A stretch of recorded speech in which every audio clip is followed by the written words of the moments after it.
Oh.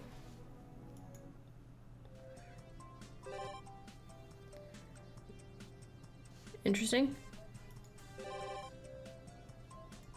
think we were just at the start of a loop, maybe? Yeah, we're on October 8th. No beer? You're right. He's like, something's wrong here. Honestly, hold. Are you fucking serious? Hold. You're fucking serious right now, aren't you? You were like, oh, we should be starting, and then you immediately got up and left? I feel like a crime has been committed. I'm so mad.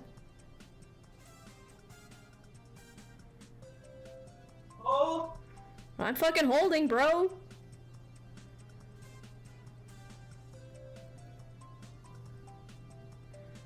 Are you driving to the store to get beer? I'm good. You sure? I think you can't hear the cracks anymore with the filter, and that makes me sad. Oh, no, I couldn't hear it. Okay, Anyway. that does make me sad. Yeah. I crack it right on the mic, too. I guess I could, like, pull the filter away and do it next time. Oh, this one's the new one. Hold on, I'm out of breath. Because you were running in the house? Yeah. I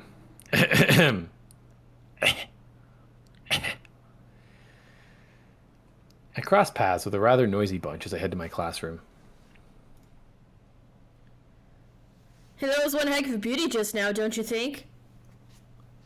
Yeah, but what's a foreigner doing here?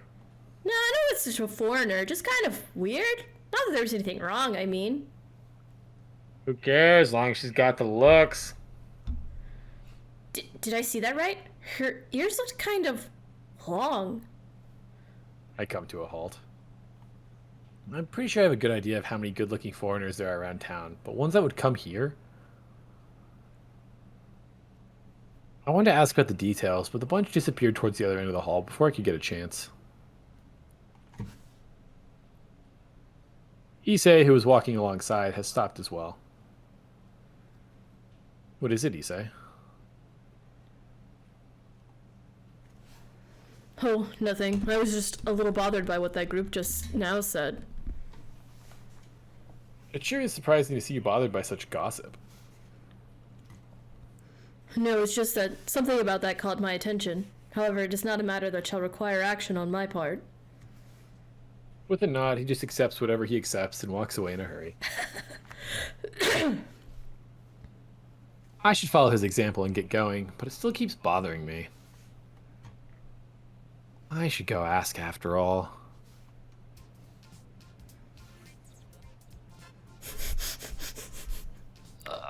I don't know. You go for it. Sure, we'll do a generic voice. Boss, the investigation has been completed. Make sure it's no one's voice.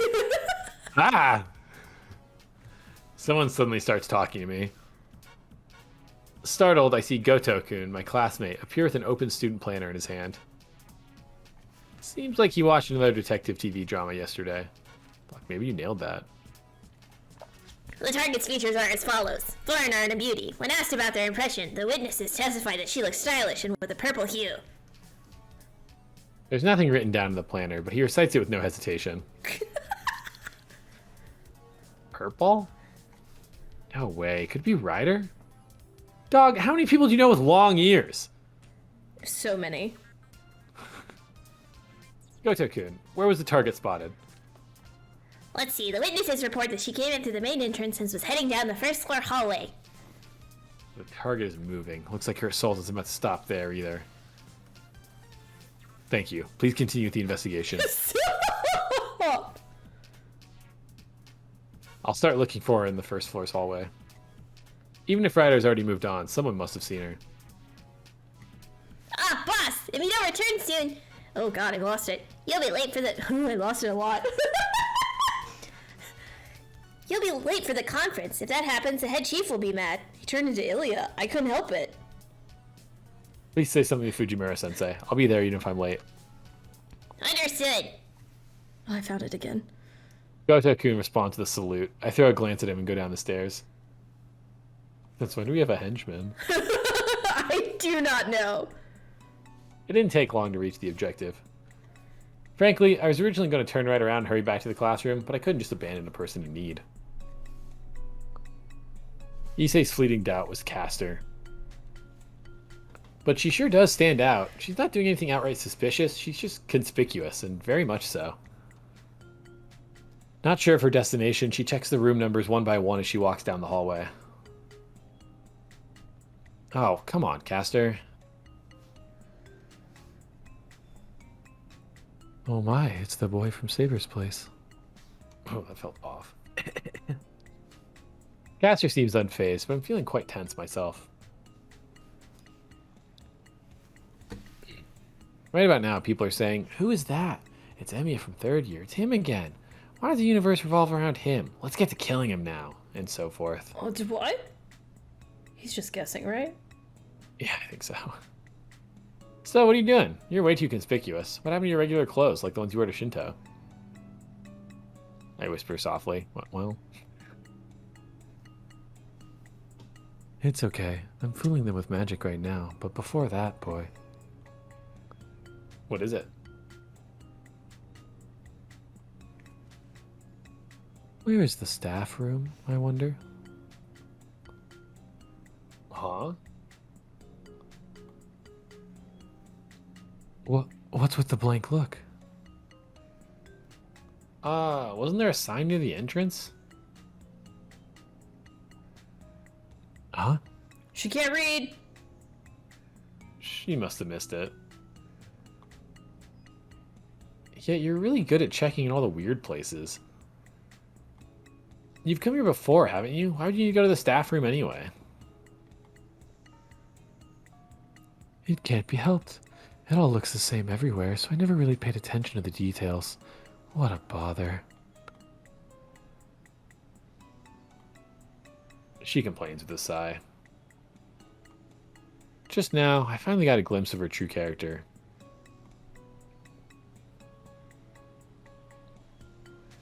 What are you doing, Emiya? The bell rang. Return to class.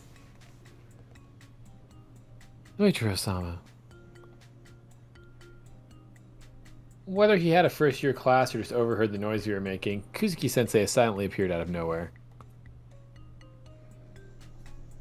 I have come to bring your lunch, Soichiro-sama. Is that so? Thanks.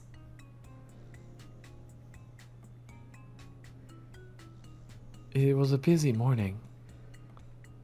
I did not notice you'd left it behind. I'm sorry. No, I was negligent as well. With both hands, Kuzuki-sensei receives the lunchbox wrapped in a fancy handkerchief. For a moment, Ooh. the two gaze at each other, lunchbox between them.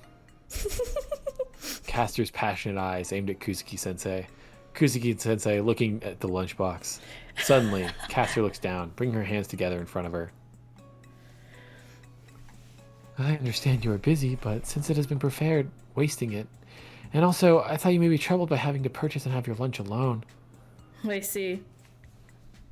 Well, I saw him wolfing down a yakisoba sandwich a while back. The image of Kuzuki-sensei with a lunchbox prepared with loving care by his wife just doesn't seem to fit.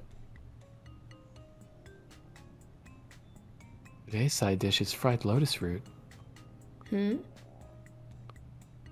Oh, that was Toyotsu's special yesterday. And cherry tomatoes pickled in honey lemon. Oh? Yeah, that too. Last time I bought a little too much, but you ate it all up and I thought you must have taken a liking to it. Is that so?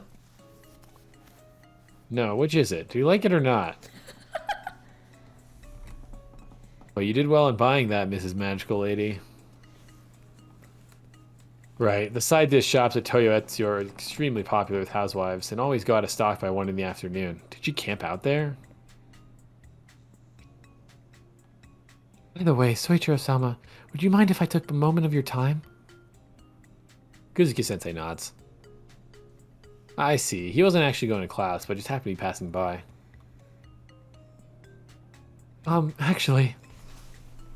I finally noticed that Castor's glaring at me. What is it, boy? Why don't you go home if you're done here? Oh, I have class. Then why don't you get to it? Don't just stand there staring like a stray cow. Okay, I got it. Definitely my bad. It was me who stopped her in the first place. Now, shoo. She's like, stop watching my romantic moments.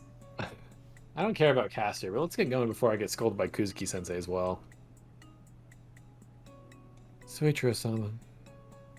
Now that I end up visiting your workplace, perhaps I should go and introduce myself to your hardworking colleagues, if that's alright. So the staff room...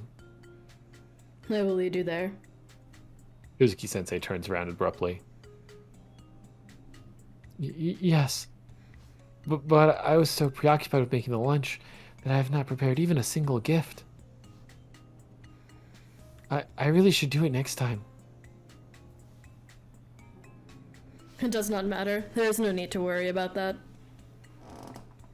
Yes. I shall gladly take your kind offer. With a reddened face, as if trying to hide behind Kuzuki-sensei's back, Caster follows along.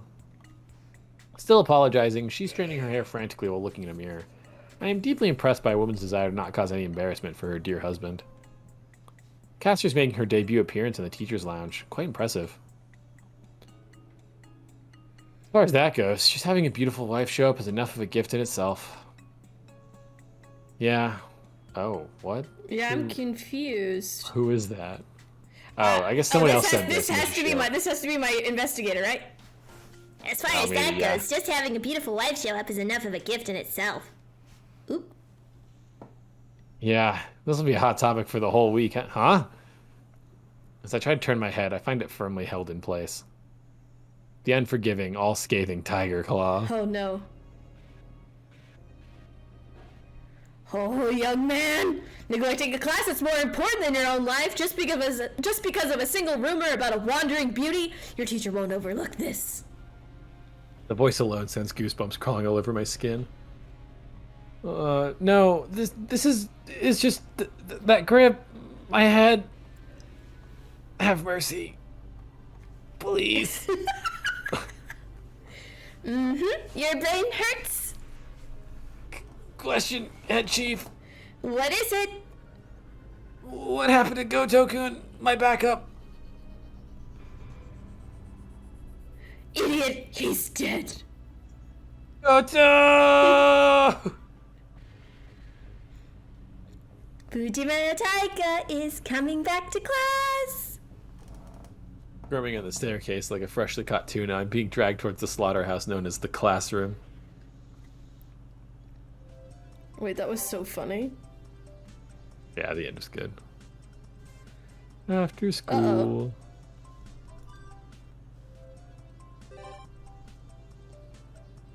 Seniors classroom.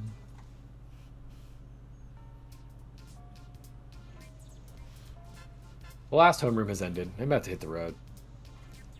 Students going home, students hurrying on their way to the club building, and students just standing around talking all fill the hallway with a ruckus second only to lunchtime in terms of noisiness. I don't have work today, and I haven't made any plans. I decided to go straight home, but... Wait, Emiya-kun, I'd like to have a word with you in the classroom. Nani? Fujine stops me, a serious look on her face. At times like these, she's Fujimura-sensei. As one of her students, it would be wrong for me not to respond in the same manner. What is it, Fujimura-sensei? Don't what me? Emiya-kun, you still haven't decided what college you're going to attend, have you? Have you forgotten that I told you to submit that to me this week? Ah, I forgot. Or rather, even though it's already October, I guess I still haven't been able to narrow down my choices. That Fujine would become Fujimura-sensei is only to be expected. I'm sorry. I still need more time. Would that be okay? That's no good. I want it submitted by the end of the day. The only third-year students who haven't done it yet are you and Makidera-san. Get yours in before her. Well, even if it's kind of a makeshift one, I can't overlook that. Does she actually say here you go? I think so. Well, here you go. She takes out the higher education aspirations report form. By makeshift, you mean just fill in the blanks with something? That's right. Being your teacher and your guardian gives me a headache, but if you don't write that report, he'll be off to the principal's office with you. Fujine breathes a deep sigh of exasperation. Got it. Alright, I'll think it over. Good, since I have the time, I'm going to accompany you until sunset. About that. Until last year, I thought I'd go to a local university, but a lot of things have happened since then. She said it could just be a makeshift one, but isn't this supposed to be a pretty serious report?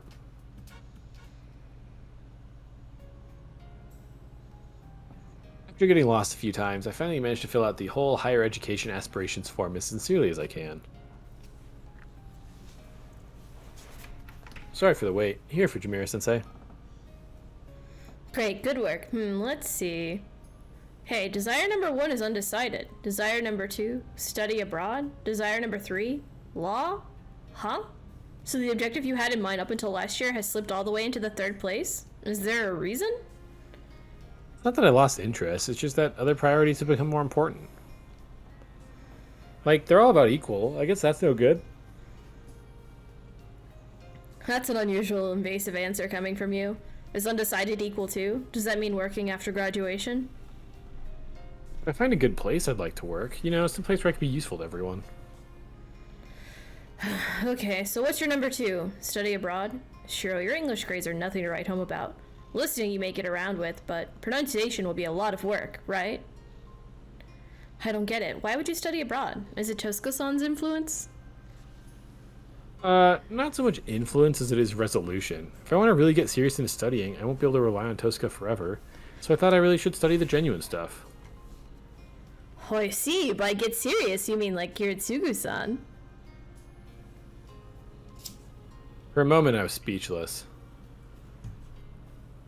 She's asking if I mean wandering from place to place somewhere abroad like my dad. Fujine knows how much I admired Kiritsugu, better than anyone else in fact, so when I say I'll go abroad without mentioning Tosaka, she can guess what it means. Who knows? I don't know what the future holds, but I do think mine will be a different path. I see. So you've already decided. And so, with number 2 it is, then. She puts a red check mark next to number 2 in the report form.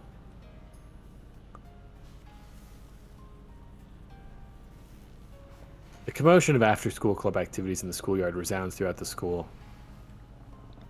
And yet, the classroom remains lifelessly silent. Despite the fact there's me sitting at the desk and Fujine standing at her platform looking over the higher education form, it's as silent as if the room was empty. As a teacher, I can't suppress the students' independence, but can I ask one thing? Sure. She says. Shiro, are you coming back? As if making plans for tomorrow or maybe yesterday, gazing into the distance. I'll be back for sure. Several times a year, even. Can't let our house fall into disrepair, Oh, then I'd better be waiting. I'll make sure to keep an eye on it while you're gone, so you're free to go wherever you like. Her sparkling smile. If I really do go to a faraway land, no matter where in the world I go, there's nothing that could cheer me up more than that smile. Thanks, Fujine. The chances aren't high, but if it comes to that, I'm leaving it in your care. That goes for you too, Shiro. If you're going away, make sure you come back once you've grown up.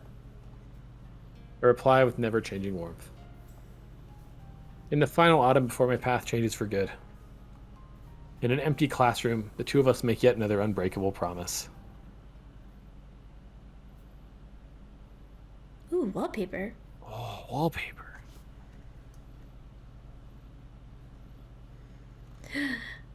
Oh, we can explore the other half of town now.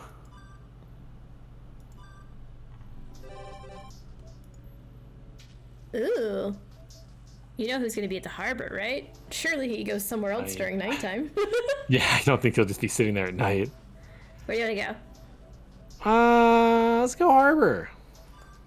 I like the fishies. Nothing abnormal at the harbor. This is Lancer's territory. I doubt he'd let anything suspicious come anywhere near his lair. Answer isn't here, huh? And I had this image of him setting up a tent and eating from a camping pot, too.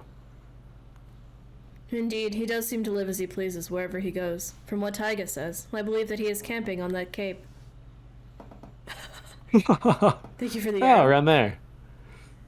The locals wouldn't go over there when it's not summer break, and I guess it does seem like just the kind of place Lancer would pick as his hideout. At this rate, one of these days there's going to be an urban legend about a bushcraft sage hermit living in a forest on the outskirts of Fuyuki. Nothing wrong on the coastline. Shall we leave the wilderness to Crocodile Dundee and return to civilization ourselves? Shiro, you have the wrong impression of Lancer. He does seem that way, but he understands the current era far better than I ever could. The word Virile. virile? The word virile fits him both physically and mentally. Well, I do agree there. In that aspect, even I look up to him. And on that note, I love the fact that Saber did not object to Crocodile Dundee either. Do Japanese people know about Crocodile Dundee? Is he a global phenomenon? It's a movie. It's a pretty popular movie. Well, I don't know.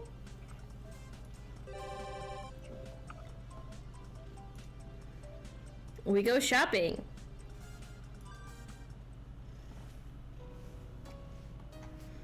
Oh, weird. I minimized the pop-up and then maximized your stream at the same time, kind of accidentally.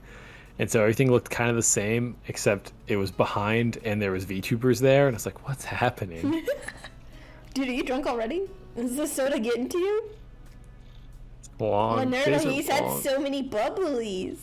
Bro, I took 2 naps today. Are you jealous? Two? Yeah. Sleeping. I didn't feel like doing shit. On a whim, I dropped by the Miyama shopping district. Oh? It's Ryder, but she doesn't have work today. Something's up. Is she buying something? She furrows her brow as she alternates between looking at the shop's display and the note in her hand.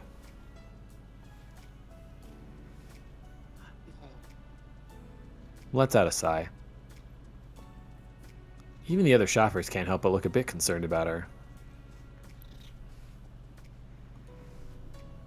At this rate, I have a feeling Ryder won't be done with her shopping before sunset. Hey, Ryder, what's wrong? Hero. Looks like the note had taken all of her attention away. Considering that Ryder always notices me no less than 5 meters away, being surprised this much is unusual. Are you here shopping, Shiro? Something like that. What about you? I've been found out, her dejected expression seems to say. It's hard to imagine the always resolute Ryder being this timid. Shiro, could I ask you a question?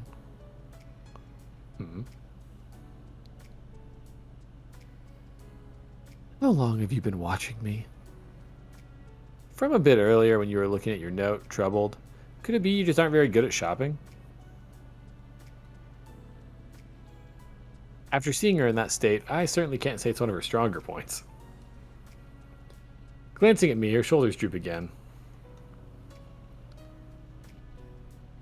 No, had it been just a light bulb, things would be simple. That said, when the light went out in the bathroom the other day, she did go out and get us one with lightning speed. At times of trouble, she can definitely be relied upon. So your weak point is groceries, perhaps? Was it that obvious? She nods dejectedly. Seeing such a beauty hang her head, feelings of guilt overcome me. But you do have a list, right?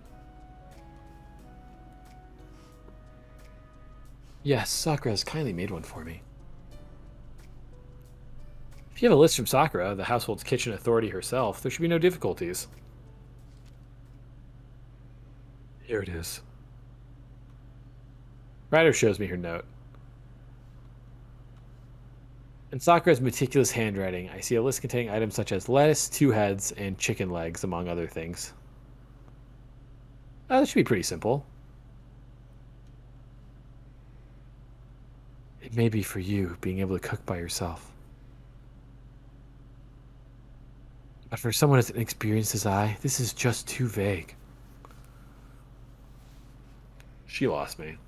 Where does she find heads? Let me see. For example, tomatoes over there. Looking in the direction Ryder's pointing, I see a bunch of bright red tomatoes. 3 for 312 or 6 for 530 yen. Guess I'd go for 6. Any less than that, it won't be enough for a salad. Ah, wait.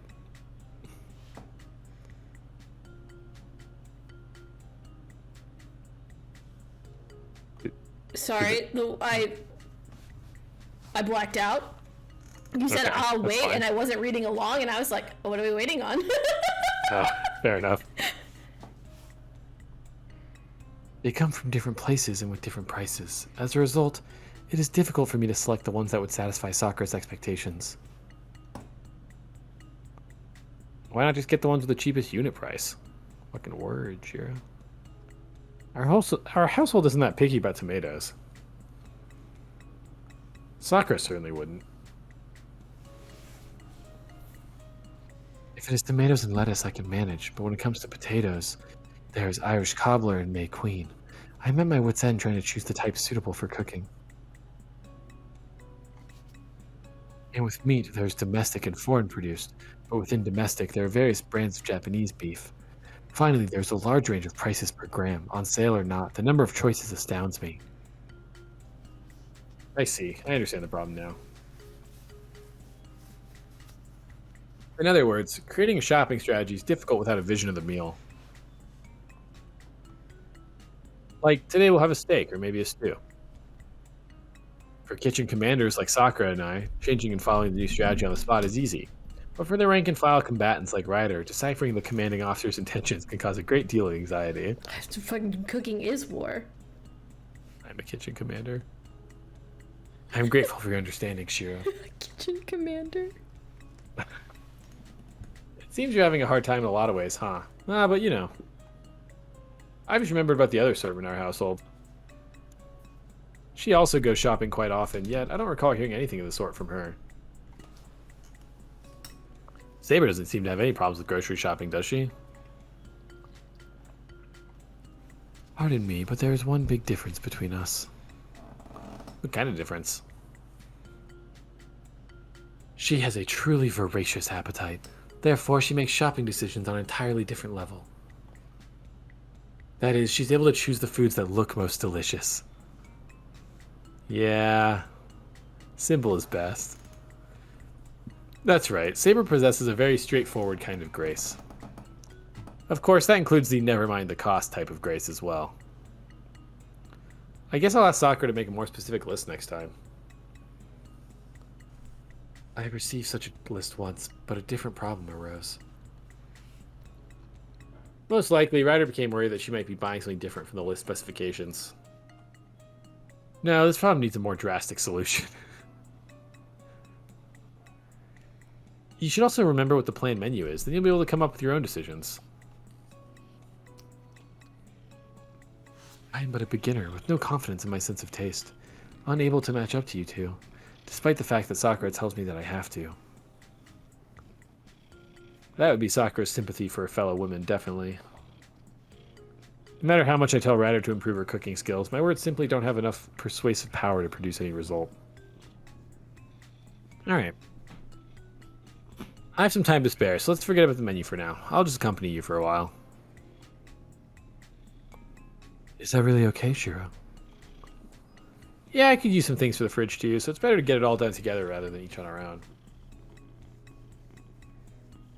And as we do so, I can teach her some of the finer shopping techniques. Like choosing vegetables, meat, the right time to look for special sales. There are a lot of small tricks that make life easier. That is a great help. You have my gratitude, Shiro. Straightening up her back, she bows politely. Someday, I'll have the privilege of repaying this favor to you. There's no need to go overboard. It's just grocery shopping. I'm feeling slightly embarrassed. Having Ryder suddenly become timid and rely on me is extremely rare, after all. What's wrong? Your face is red, Shiro. It's nothing. Could it be this is the same kind of face you have while shopping together with Sakura? I'm telling you, it's nothing. Really. That is good. Then let us take care of this task, starting from the closest one. First, the vegetables. Right, step by step.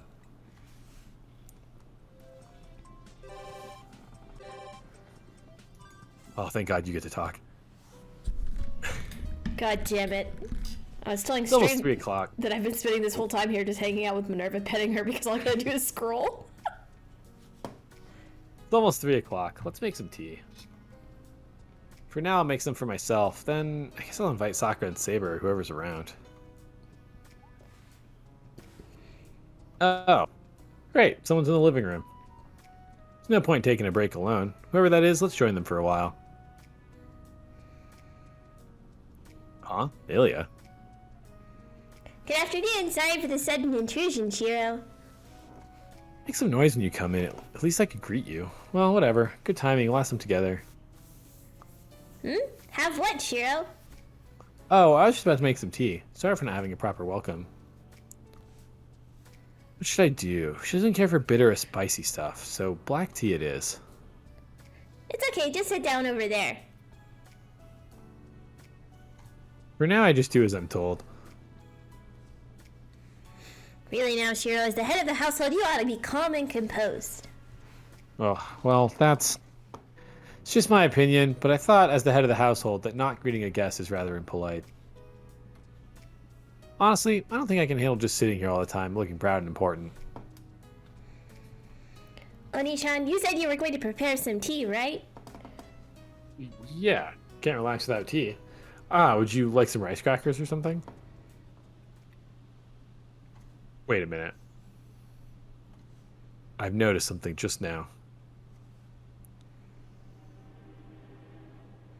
There's someone in the kitchen.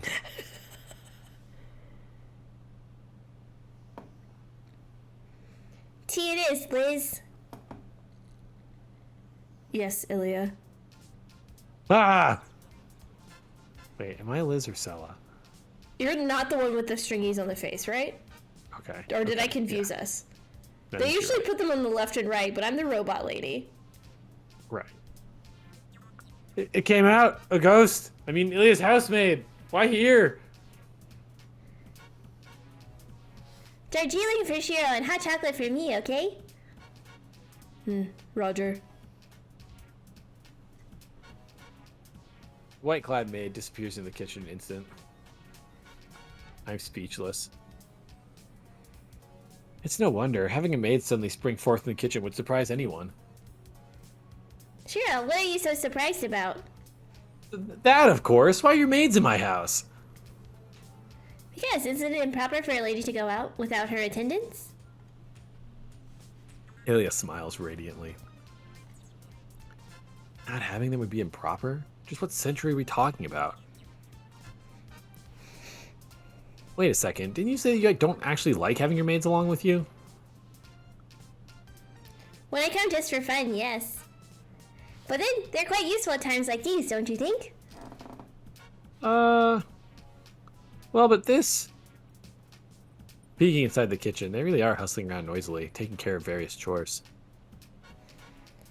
The surrealism of the sight makes me slightly dizzy. The high-class, dignified maid clothes from the castle are far too showy for this house. Heck, they look like the household masters themselves. What is it? Shiro, could it be that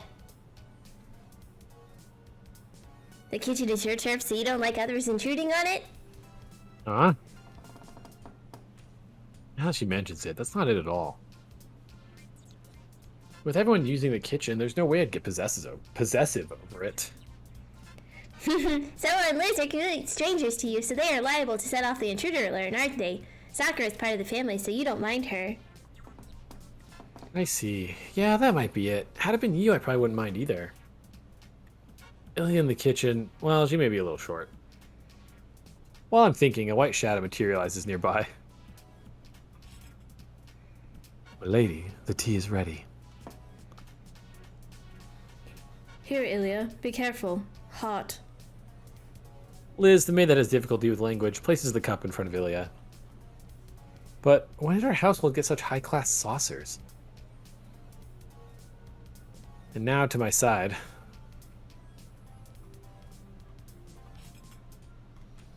Emi-sama.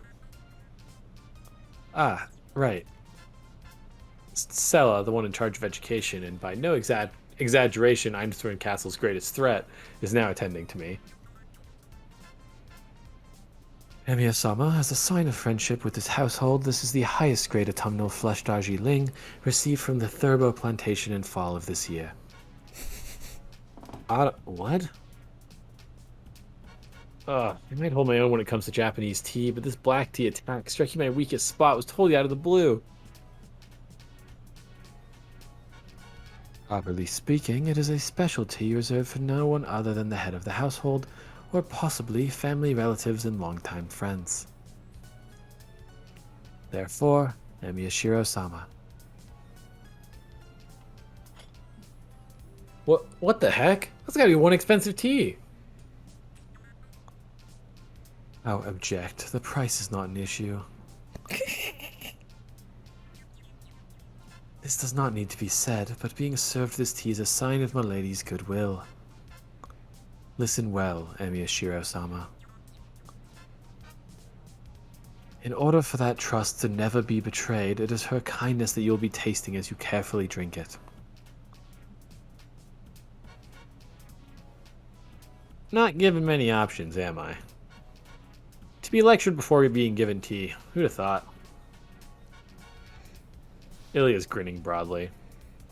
Is it that much fun seeing me be lectured? I guess it is.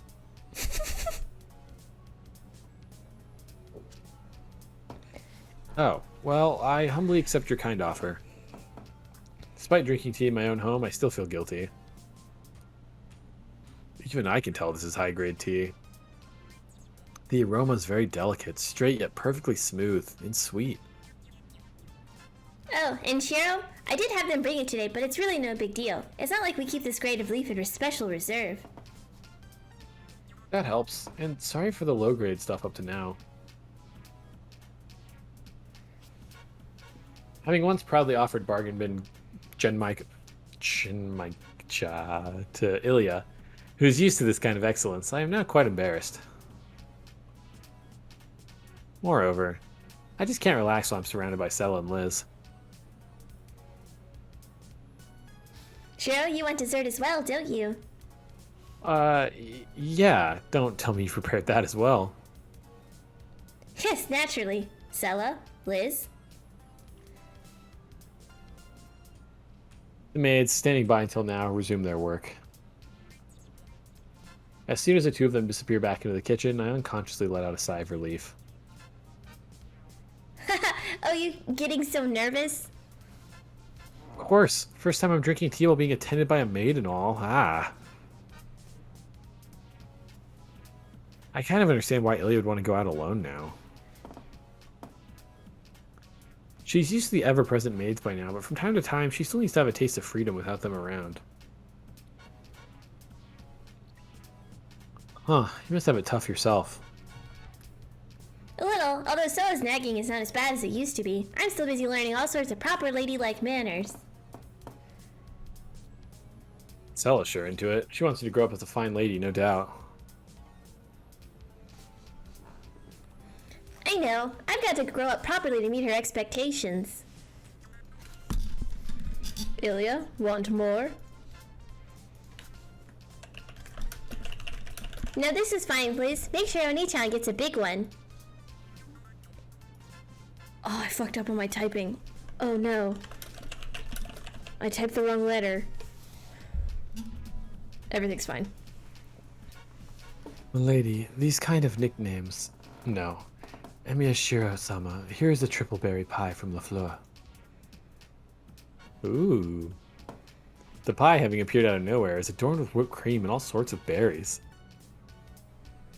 This is what Tosca calls a very, very berry one. Sure enough, there's plenty of red on it. Stupid name, Tosca. Ilya wastes no time attacking it with her fork. I guess she doesn't mind the red part. Once again, this happens to be Milady's favorite. Please make sure not to leave any of it behind either, Emiya-sama. Yeah, so I've been wondering, Sella. What would that be, Emiyashiro-sama? I mean, we're not at the castle, so should it be alright to take it easy here? You look all tense and stiff, always staying still off to the side, you know?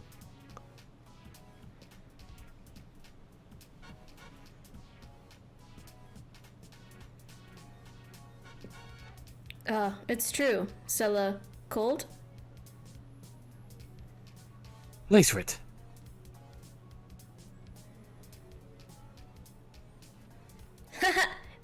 Wait, that's Ilya, right? Yeah, it's... Okay. Yeah, maybe you should go for onsen therapy. Milady, I am grateful for your attention to my body. However, I am Milady's attendant. Please make sure you take good care of yourself as well. Poking fun is not enough to perturb this mind of steel. Truly the perfect maid. Stop. Ahem. Emiya-sama, regarding your question, my shoulders are not particularly stiff, therefore there's no need for this kind of concern. Okay, alright then. Oh, Okay. Ooh, sorry, Ilya moved. Okay, alright then. I will gladly dig in. I stick my fork in the mountain of berries, but having these two stare at me from the side is kind of unnerving after all. Another one. Hey, aren't you guys gonna eat too? No, we are not. Servants are not meant to eat at the same table as their master.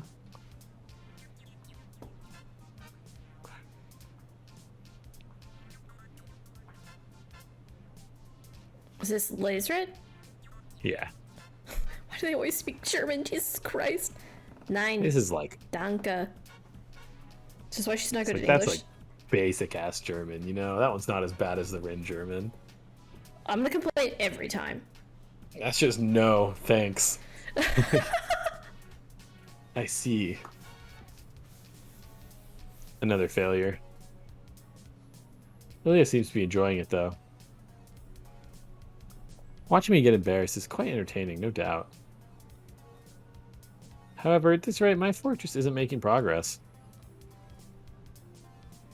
Is something troubling you, Shiro? Well, yes. I feel as if I'm held captive in my own home. What a waste of good tea and cake. Sella, Liz, step outside. I will call for you when needed. Yes, Ilya. We shall await your orders, milady. The moment the white-clad maids were gone, the living room suddenly felt much larger. I breathed a deep sigh of relief. I see, I shall use those two to tease you, just for fun, Shiro. Yep, I guess I should bring them with me sometime again. Give me a break. Even the evening meal will taste bland if they force it to be a formal dinner. Really? Jeez, I'm worried about your future then. You won't be able to escort your significant other like that, Shiro. Escort? That much I can do. I mean, look, what I'm trying to say is that out-of-place luxuries like maids just don't belong here. And if I need to escort someone on a small scale, like a trip to the shopping district... I wonder, this is only a prediction, but I assure you, Shiro, that you'll have an extraordinarily splendid, elegant date sometime in the future. No matter how opposed you may be, think of it as an absolutely unavoidable event. Event? You mean a luxurious date with a significant other? That's right. Do you find it hard to believe? Well, believing isn't the problem to begin with. But even before that, what if I don't have a date to go out with? That's no problem. Even if you don't get one, I'll always be here. Wait, your very first date just has to be with me. I'll absolutely make sure you get a royal treatment. Just you wait. Crap. My brain just experienced a sudden meltdown. A first-rate smile so sweet it overwhelms the berry pie in my mouth. Ilya? Come on, how come your fork is sitting still, Oni-chan? And you've got jam all over your mouth, just like a younger brother with no manners. Keep being sloppy and I'll just eat it all myself.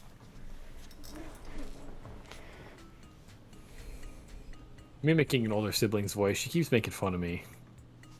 I slowly chew on the pie, no longer noticing the taste. It's just as she says. Even her thoughts are sweet. Both tension and embarrassment mixed together, making my head spin. Stella and Liz are just beginning. Even Ilya by herself, no, especially all by herself. This sugar-coated lady is sweeter than any cake out there.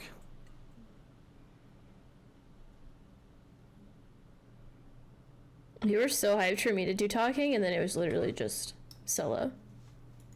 Yeah. Pie is not overrated. You're wrong. Yeah, pie's pretty up there on, like, desserts. There's so many different kinds. Yeah, a blatant statement on and you- hating pie feels aggressive. You voiced Ilya, too, which is somewhat significant in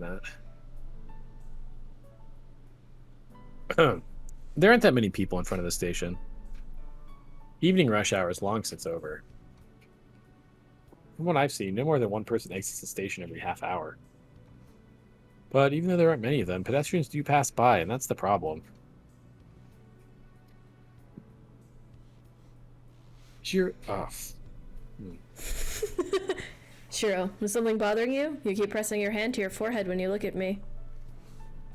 What worries me is this. Luckily, there was hardly anyone out in Miyama, but in front of the station, and I don't feel like this stands out too much after all. Never mind. There doesn't seem to be anything unusual here. Let's go somewhere else. But we've only just arrived. In the past, we would have patrolled through the office districts and even gone as far as to factories. It isn't like you to be so lax in investigating, Shiro. What happened to your unusual, almost neurotic thoroughness? I mean, you're right, but I know it's not like me. But it's hard to feel motivated to go out and search to find out what it is we're supposed to be searching for. I wonder what Saber thinks of that. Say, Saber, what do you think of these patrols? I do not think of them. I work to help you above all else. I do have my worries about the anomalies in the city, but I do not think it is one that bears the city itself ill will. Rather, these anomalies are all... And she says no more, but lapses into a meaningful silence. Saber, oh come on, tell me. You're not Tosca. Don't just stop there out of spite. No, that was not my intention. Say, there is an enemy, and one bearing a tangible ill will. I cannot help but feel that it is directed entirely at you, Shiro. Just as Archer shot at you, I believe the other servants may target you as well. Yeah, I mean, that'd be frightening, but you do know I already talked to the others, right? Most of them said they don't want to fight, so I think I should be safe. Well, the only exception was Archer. It seemed like he was hostile to me alone.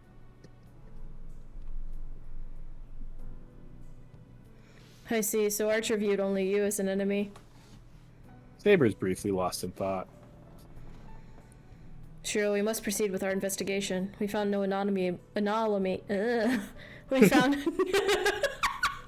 We found no anemona. We found no anomaly in Miyama, but there must be something in Shinto where the seams have frayed. With that said, Saber marches off towards the plaza, her steps suddenly a lot more determined. An assertive Saber is a scary sight, but having her walk around looking like that's just as frightening. To stop her when she's in that state would take a Herculean effort. Oh well, I might as well get down to business and take a look around the office district.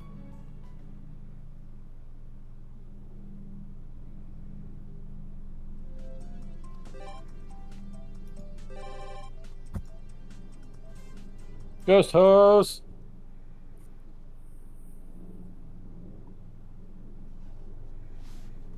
Finally arrived at the outskirts of Shinto, where a secluded Western-style mansion is built on top of a prominent hill. I know there's nothing here, yet I have a feeling I should try looking around one more time.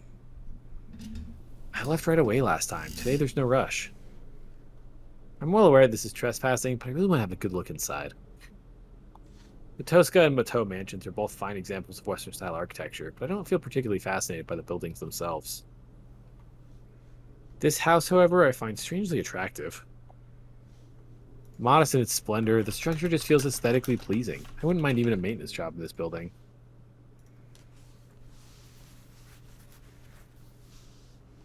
The mansion's full of light inside. I guess there are quite a lot of windows. It's like being on the peak of a mountain, and on a fair day like this, my vision grows hazy with the blinding white sunlight. And so, immersed in this heaven-like world, I do notice something that wasn't here last time. No one's there. I feel signs of human presence on the second floor. But what's coming from there isn't just signs of a living being. There's a clear sense of hostility aimed at the intruder. No, aimed directly at me. I come up to the second floor. The footsteps are coming closer. A figure slowly appears out of the white haze. Oh. Well, if it isn't that stupid face again. Good grief, you sure like to waste my time, Miyashiro. Hold on, that's my line. I got all tensed up for nothing. Why the heck are you here, Archer? Tosca's grace ran out and you got kicked out of the house? Impressive. Your perception isn't bad and not entirely wrong.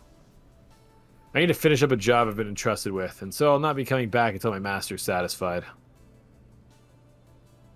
But your guess actually had a basis in reality.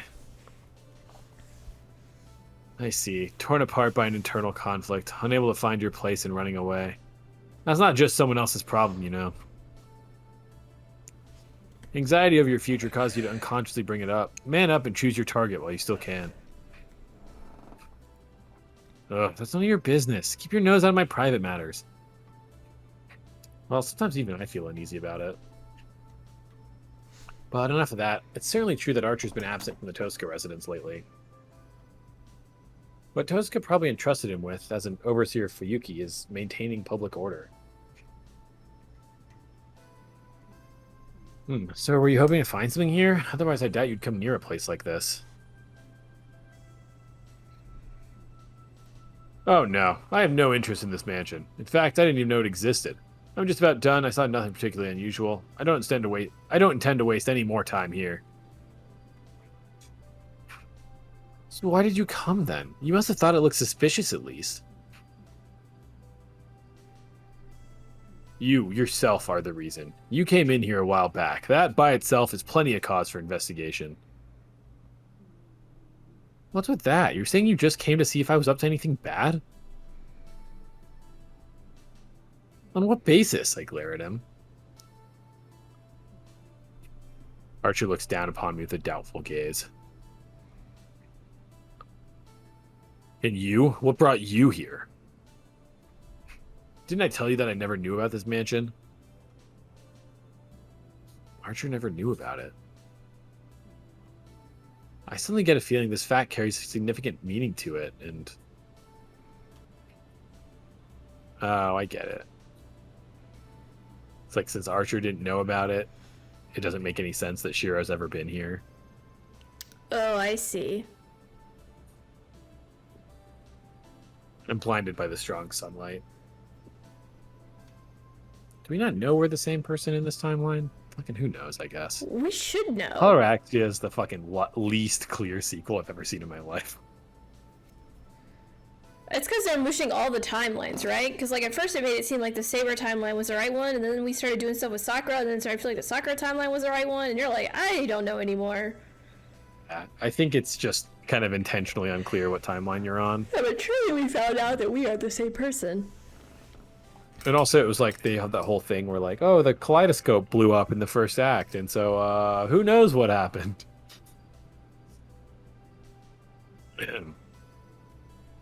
Oh well, it'll become clear eventually. I came expecting to find some clues, but judging by the looks of you, this wasn't the right place.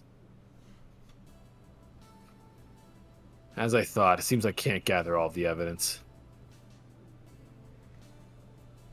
He's heading for the hallway. Oh, right. The owner of this... Maybe Archer? Oh, right. The owner of this mansion passed away 60 years ago. The name was Edelfelt. It seems they are a well-known magus lineage from a distant land. Edelfelt. That name, I'm sure I've heard it somewhere. I do not care what you are looking for, but if you find something new, do tell. Come to think of it, if you come across a corpse or two, you might even get a detective mystery going. He disappears, leaving nothing but a bad taste behind. What's up with that guy? Like hell am I going to tell him, even if I do find something? Thus, making sure to have the last word, I resume the search. Well, Archer couldn't find anything. The odds of discovering new clues myself are pretty slim.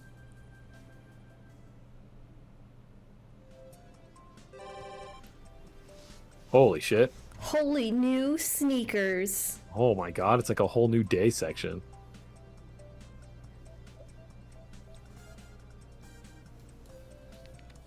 We just start a go left or right? School's the only one that'll lock you in, but yeah. Ooh. No, we haven't talked to him in a while. Yeah, we never do that. Fuck, that's me voice, isn't it? Jake carries the entire stream. It's like Caster's sexy voice, but like a little more playful guy. Yeah. So I just delete the whisper, tone down feminine. Okay, okay. I'm adjusting the dials in my head. I got it. At the top of the long flight of stone steps stands the Ryudo Temple gate. The gate guard here is rather stubborn and difficult to deal with, instead of something like lion dogs or Neo statues. I guess he's here today. The figure of Sasaki Kojiro, assassin, comes into view. Having never gone into town, he has literally disappeared within the temple gate. An imposing character like that in broad daylight with temple visitors around would be rather odd. Fortunately, no one but Esper should be able to see him, or so you'd think.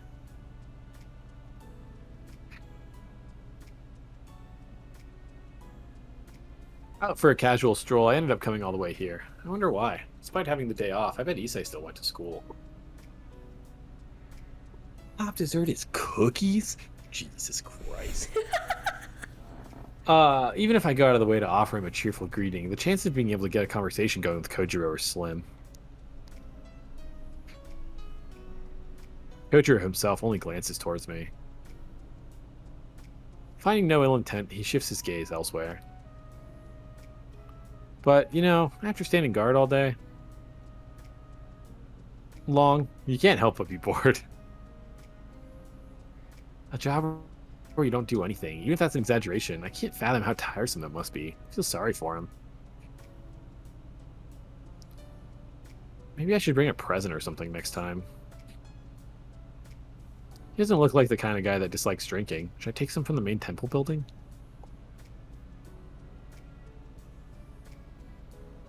Suddenly, Kojiro stands up. Behind me, I hear somebody going up the stone steps. Out of breath, they make frequent stops along the way.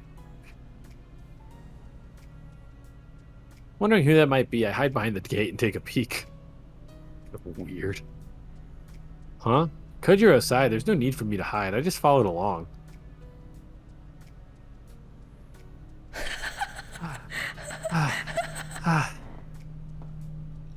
As she's having a rest just a few steps before the top, I see a familiar face.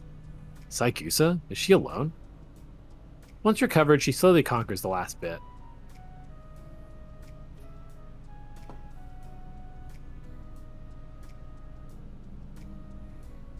The guard in question, Kojiro, gazes at Saikusa silently. Her epic ascent finally over, she looks at him uneasily, not noticing me yet. But she sees Kojiro. And I do recall hearing about this somewhere.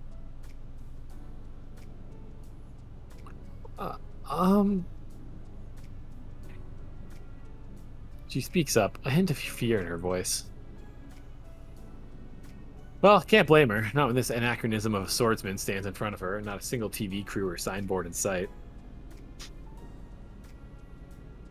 Excuse me, would you happen to be from the temple? That is correct. I'm not sure if it'd be impolite of me to ask, but is there a festival going on? A very Saigusa-like straight pitch. She must be inquiring about Kojiro's antique-looking clothes.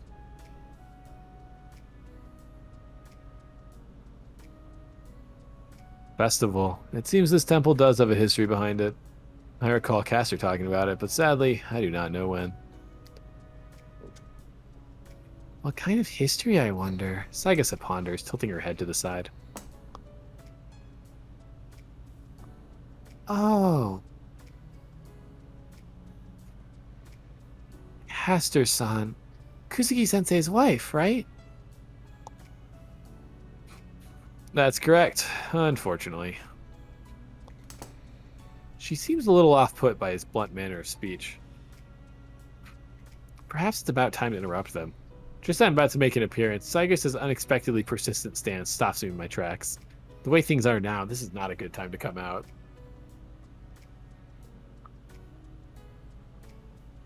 Castor-san and Kusugi-sensei are a really good match for each other, I think. Could I have your name? Tsushida Kojiro. So, Kojiro-san, don't you think they're a good match? Tsushida? Stop making up weird names. Did you think she might get suspicious if he called himself Sasaki Kojiro while wearing that outfit? Then what's your name? My name's Saigusa Yukika. Miss Yukika, watching her antics as she chases after her dear husband, with not a hint of recognition from him, used to be one of the few sources of amusement I had. Recently, not quite as much. You're a wicked man, Kojiro. However, I can sympathize. Being perpetually assigned to guard duty while Castor strolls freely around town would put anyone in a foul mood. Is that so?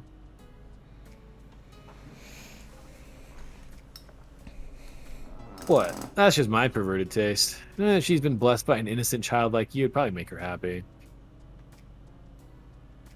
Muttering thus, he sits down on the stone steps. Innocent, am I? She really is, though she wouldn't notice it herself, but despite her nervousness, she still sits down beside him.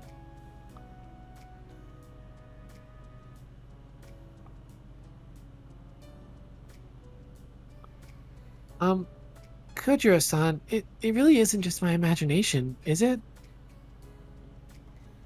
While saying that, Saigusa runs her hand all over Kojiro's costume. While his face may remain stone still, he is definitely troubled.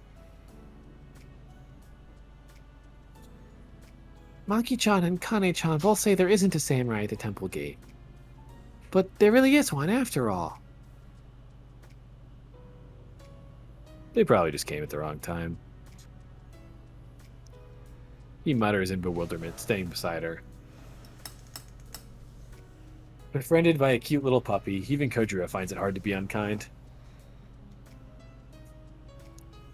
Really? When did you come to the temple? Oh no, just the temple gate. Watching from above, seeking out imprudent fellows amongst the visiting pilgrims. That is the duty of this gate guard, you see. He isn't exactly lying, but he isn't quite telling the truth either. Of course, he'd be reluctant to talk about servants and so forth in the first place. Ah, so that's why you're dressed like a samurai? And here I thought maybe you were practicing for the fall festival performance.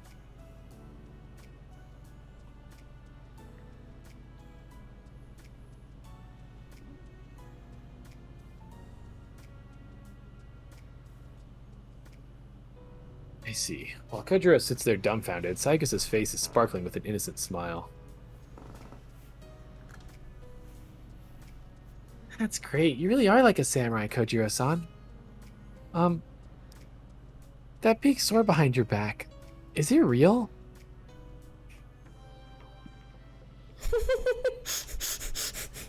It's a Bichu-Aoi blade, over 5 feet long. What's that music bite? Yeah, yeah. That's a real sword. It's leaps back. No wonder. When you think about it, seeing a man armed with a real sword right in front of you is a bit of a shock. Even my thick-headed self would be perturbed in that situation. Huh. Don't be scared. I wouldn't dare attack defenseless women and children.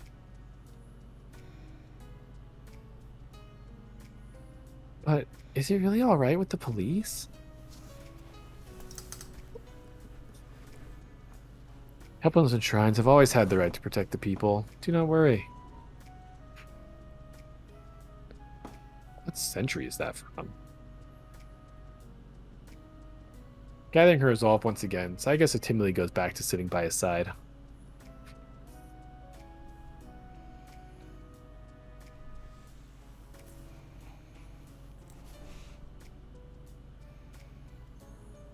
The flow of the conversation is interrupted and silence sets in, yet there's definitely a friendly air between the two of them.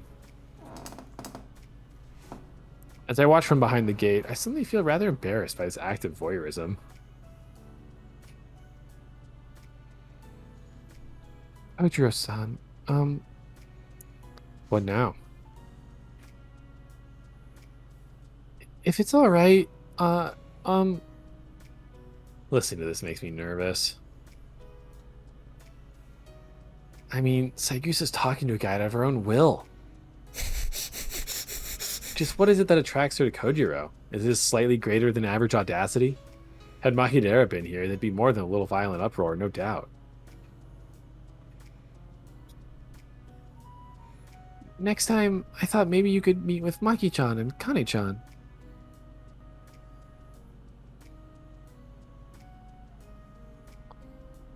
Are those your friends? Yeah, Kane. I recall seeing someone by that name. Kojiro's nodding, but his face remains stern.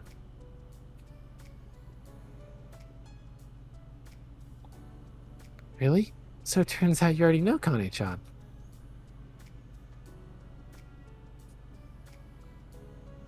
She would not have seen me, however. I was up above at that time. But what's with all that? What has a hermit like me done to deserve this attention?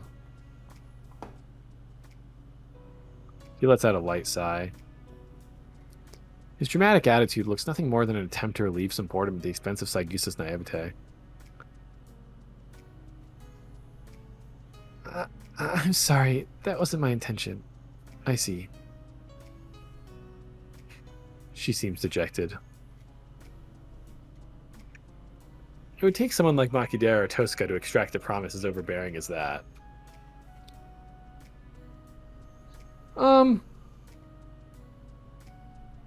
Miss Yukika. In that case, how about my younger brothers? Would you meet them? Why them? If they find out there's a real samurai here, I'm sure they'll be astonished. And so, if you'd promise, Having said that much, she stays silent. Not that it makes it any less forceful. Hearing promise, the word causing her anxiety, a faint smile appears on Kojiro's face. There's no way Saigasa would know the weight of that promise that binds his body here. So you have little brothers, Yukiko Dono. Yes, I'm the eldest sibling. I see. They ought to be kind and loving brothers, just like their big sister. The praise causes Saigas's cheeks to light up bright red in an instant. She's flustered once again. That's not it at all. They're troublemakers that never listen to what they're told. They're gluttons. All they ever do is embarrass me. And had I brought them along, I'm sure they would say something bad to you too, Kojiro-san.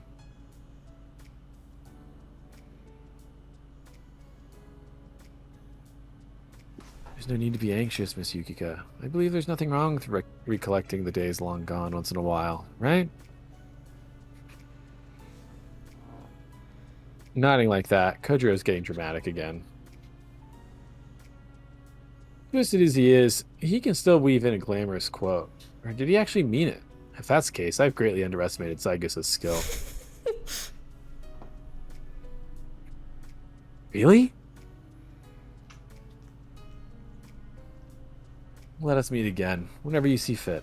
That said, nighttime visits are dangerous. Daytime, as the chance comes. Well then, I will come visit again, this time with my brothers. Sorry for imposing. She bows deeply. In the end, despite wanting to leave, well, I guess it's alright. So I really did end up just watching them. Kojiro knew it, but it's rather rude for me to be peeking on Saigusa. As quietly as possible, I take my leave. Well then, how about I go have a look around the main grounds? Can he just let whoever he wants to see him? But why is Saigusa special? I don't know. I don't know if she just has like a magic aptitude or if it's just like he feels like she's chill. Maybe I get it. I think we can just bring whoever, right? And hang out. Right. Also, why does this mad lad think cookies are better than all other desserts? That's insane. Cookies are such a low tier basic dessert. Like, they're fine. I But they're can't like... think of a single cookie that I've ever had that I would say is better than any pie or cake that I've had. Or like pie or like well-made pie or Like, cake. a cookie is like... It's like, oh, my favorite food is popcorn. It's just so like... That's just a cookie. Yeah, bro, are you single-handedly keeping Crumble in business? You want to talk about it?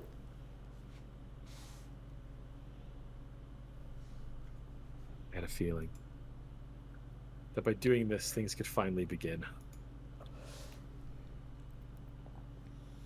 This is a story scene. I'm walking up this familiar hill. Looking up the sharp moonlight, I'm almost blinded. It might be because the stars are dark tonight, or maybe the moon just happened to be close. Below the tranquil, empty sky, so close that I could touch it if I stretched my arm out, two silhouettes await our arrival.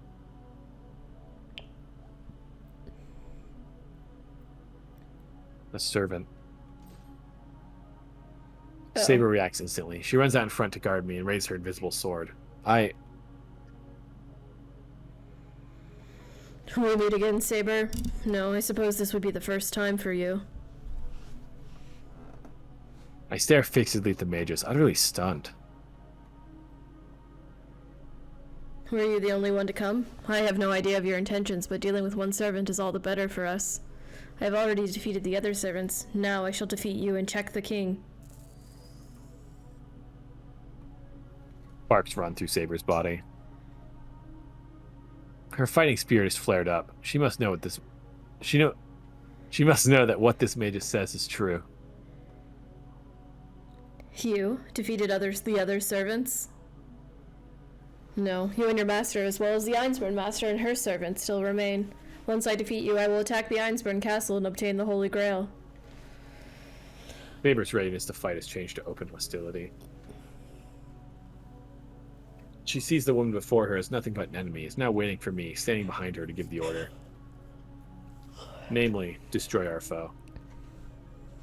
But surprise has forced the gears in my head to a standstill. Forgetting even to breathe, I take in the scene before me. So there really was another master we never knew about. So there really was someone trying to continue this war. So she really was in this city. She definitely isn't an illusion. But it doesn't make sense for her to not be. This doesn't add up. There are too many contradictions. Yes, that's right. And furthermore, if that woman really exists, then standing beside her... Finally my turn to shine, huh? Time for a rematch. Let's give it everything we got, Master. there must be an 8th servant. What? Are you a servant? No, I thought that might be possible. Oh, Saber's surprise is warranted. Oh, you can go ahead if you want. You can be Saber. The servant that appeared isn't a somebody, but rather a something. Its presence is unnaturally powerful, and its reality is unnaturally lacking. Just looking at it's revolting. To speak to that thing, to be together with that thing, much less trust in that thing, isn't humanly possible.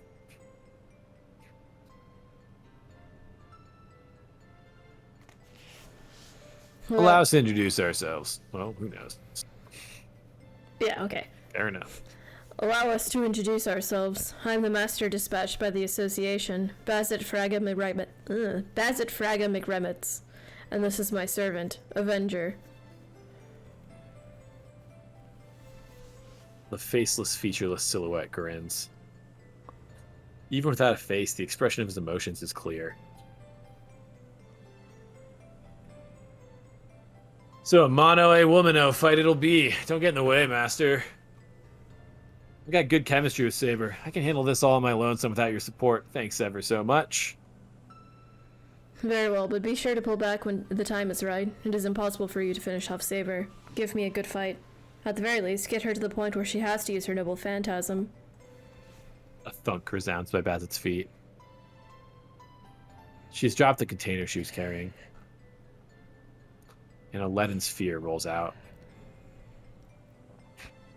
That thing, which I can't see as being a weapon no matter how I look at it, floats off the ground into a diagonal orbit around Bazit.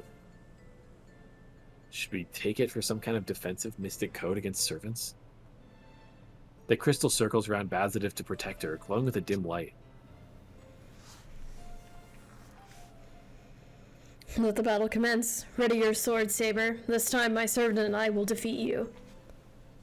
Leaving her servant to the front line, Bazit steps back. Huh? That's not right. Her combat style isn't supposed to be like this. Hold on, Saber, that's... Ah!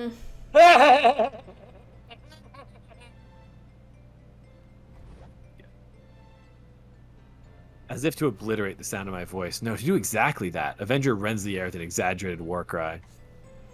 Holding a pair of brutish swords in a reverse grip, he rushes at us. I'm moving in, Shiro. Stay back.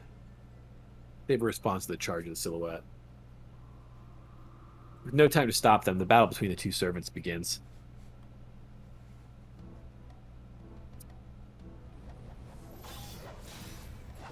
Saber and Avenger.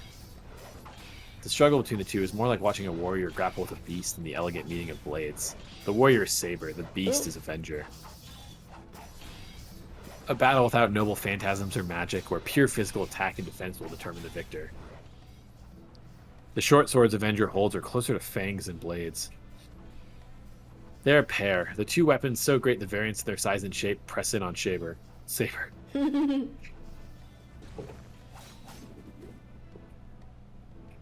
Ja! Ah! A furious whirling dance of swords where blows fly like shrapnel. For every strike of Saber's sword, Avenger makes 3 or 4. The beast, unable to match her strength, compensate with its speed.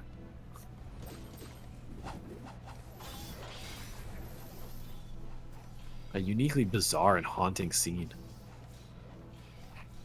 Avenger's speed is far from slow. His footwork is dizzyingly nimble and quick as he unceasingly swings the pair of fangs he wields. As though delirious from fever, he fights, his only purpose to attack. He's more than fast enough for her already. But then comes the next attack, and the next after it, and I see Avenger raise that speed.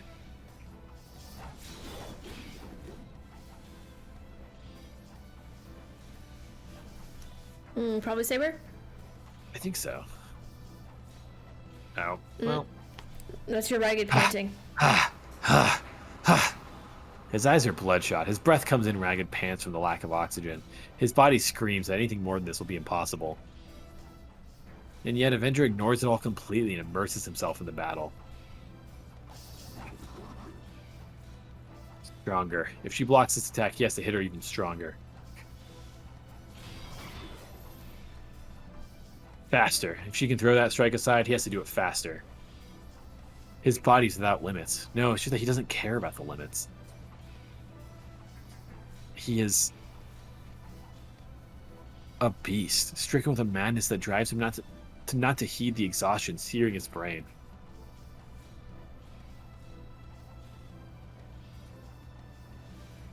What? I rubbed my eyes. That's this servant's style, huh? Murderous rage seized from him like vapor, turning his physical outline vague. His distorted, inflamed desire to kill becomes a mirage that envelops his entire body.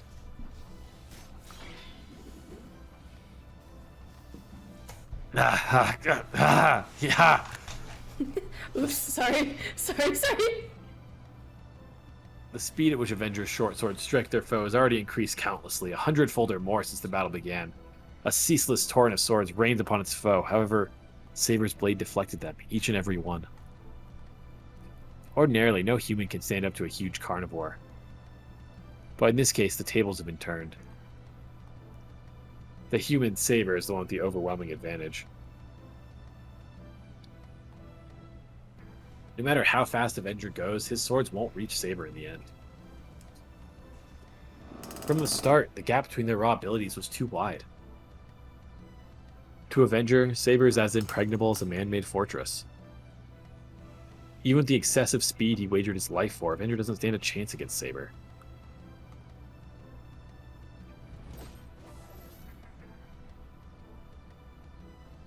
Ah! The beast roars. Knowing that he won't reach her, that he's no match for her, he continues his charge towards destruction.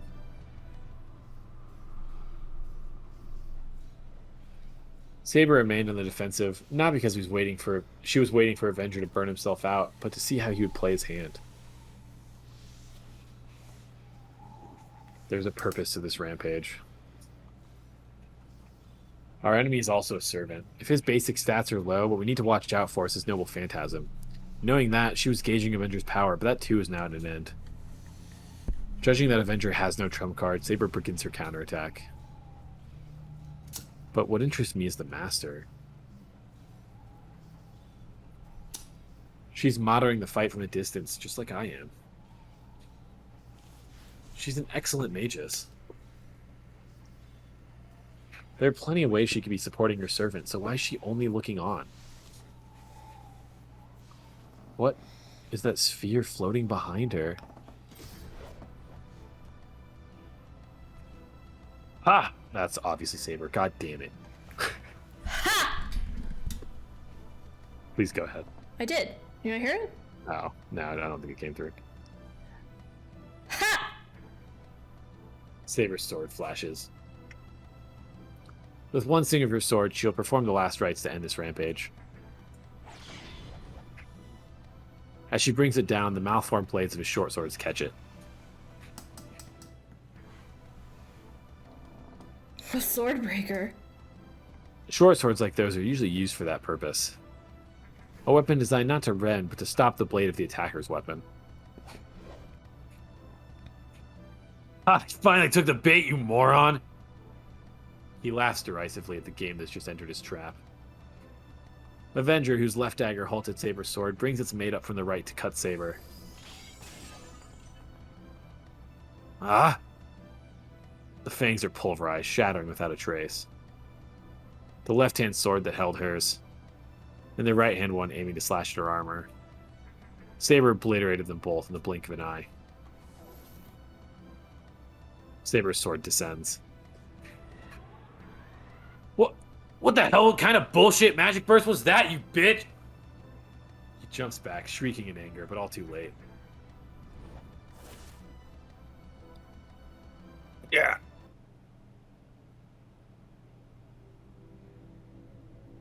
Even after being dealt a mortal wound, the beast sneers. Her last blow laid him open from his right shoulder to his waist. A wound that would bring him to the verge of death, rendering him completely incapable of further combat. God.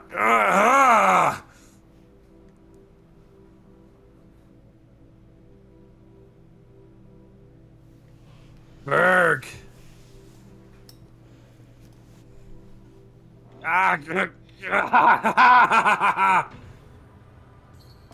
Avesta. And activating his noble phantasm.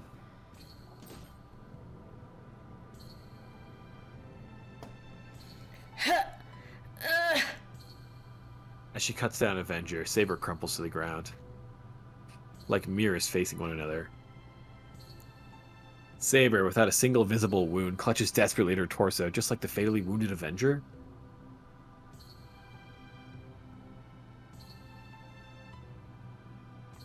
I don't know if he's explaining it or she is. I don't know. We'll go Saber. This is a curse. A primal curse of shared pain. Saber struggles to stay on her feet. Ha! Just what I'd expect from a prim and proper little heroic spirit like you. Not too slow in the uptake, are you? Nice. As you've surely deduced by now, this here's the most simple curse in the whole wide world. All it does is take the wound you gave the other guy and throw it right back at you.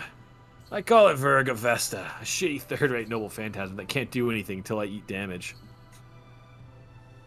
Avesta? Using the Book of Zoroaster as the noble phantasm? Oh, no, just a worthless copy, ma'am. It's not near as great as one of those damage-multiplying scriptures, but I have to admit that it has its advantages. Get what I'm saying, Saber? That wound's written on your soul. Your standard oh-so-proper healing won't do a thing to it. Until my wound heals, your pain isn't going anywhere. The silhouette snickers. Bearing his fatal wound, the servant, his life reduced to the span of a few minutes more, moves away from us. Then again, thanks to you, I've only got a few more minutes left, tops. On the other hand, you're not going to bite the dust from the likes of this. You'll be A-okay, so as long as you don't move until after I die. But Bazit, who had been watching the whole time, makes her move.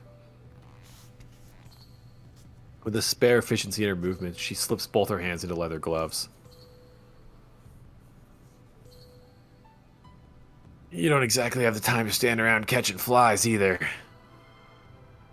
If I were you, Saber, I wouldn't hold back. My master's not the forgiving type where her job is concerned, even towards little kids. So once you're dead, that kid over there's next. You get me?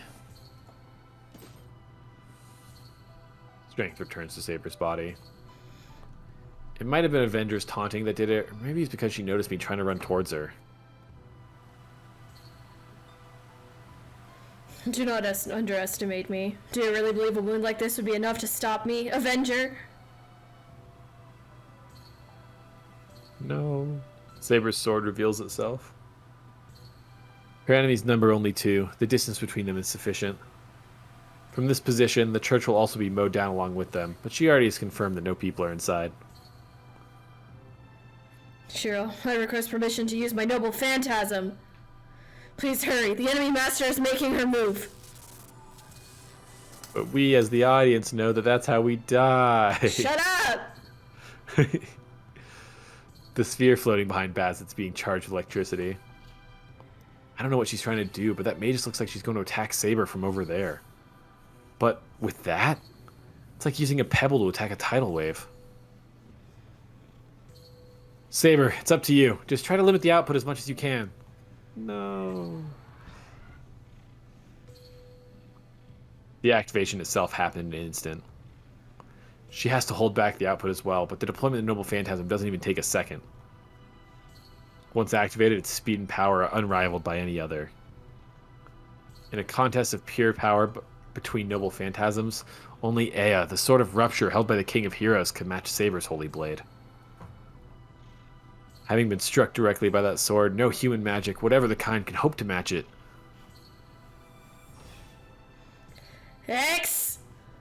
The golden sword she raises above her head. in the face of its radiance.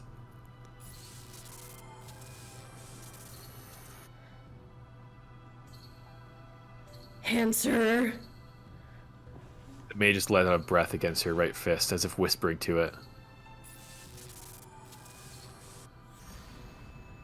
Caliber! A sword of light that bisects and vaporizes all it touches. And after its head start, though it obviously came later,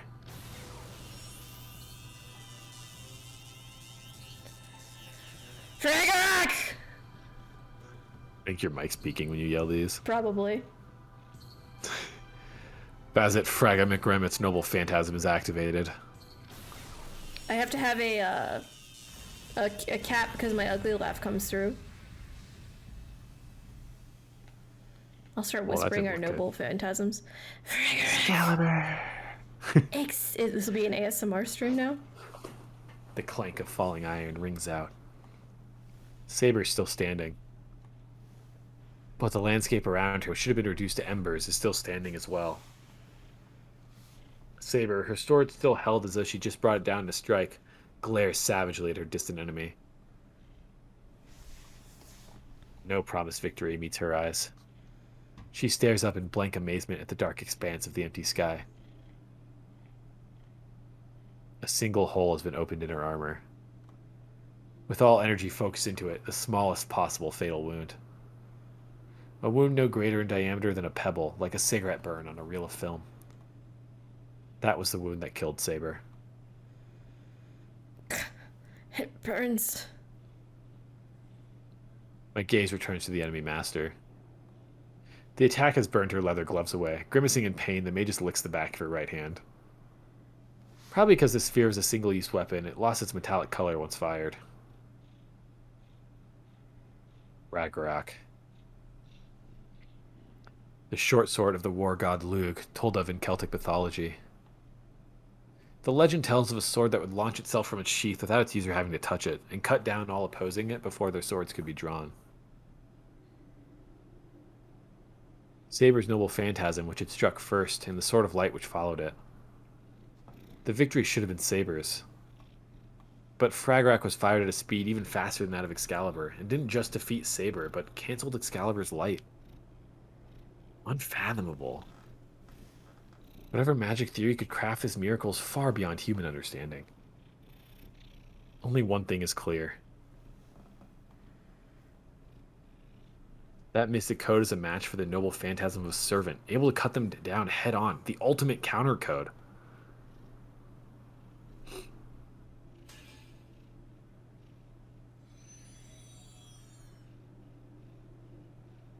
Without a single wound, no, with only a single wound, no more than a pinprick, Saber's body disappears. The magus is walking over to me. I am too filled with regret over the loss of Saber to move. The enemy is right in front of me. Hoping at least to land one final blow on her before I die, I ball my hand into a fist and... Huh? The female magus strides right past, as if she has no interest in the likes of me. What? I turn instinctively. And there. Howdy, loser. The black servant is standing. The first slash rips me open at the shoulder, then the blade swings back to its original position, severing my neck with it. The sound of something rolling on the ground enters my ears. The earth's surface nears me, and then I tumble, rolling and rolling and rolling, over and over again.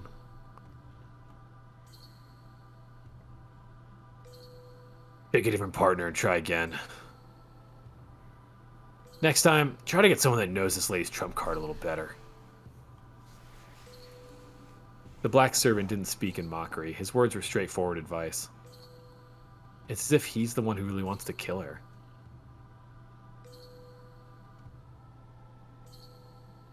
I'm blacking out.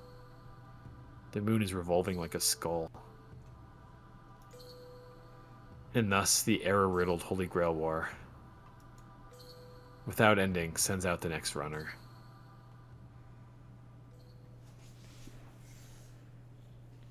Cool. Yeah, it was fun. Without knowing what's going Not knowing on, you what's can't defeat the enemy. Arriving at the first incident, meet the girl that will be your guide. Act 2! We're a third of the way through! Oh my god! Oh my god! Jen! Daigo wedding! Look at her! Oh my god, look at little Ilya and Lacerit and Sella! Who's she getting married to? Ah, fuck, who knows, right? Rin's there, Issei's there. It's hard to look behind Issei much. I think it's the little girls that we know. Oh, the trio, yeah. Segusa, and the gray-haired one, I don't know.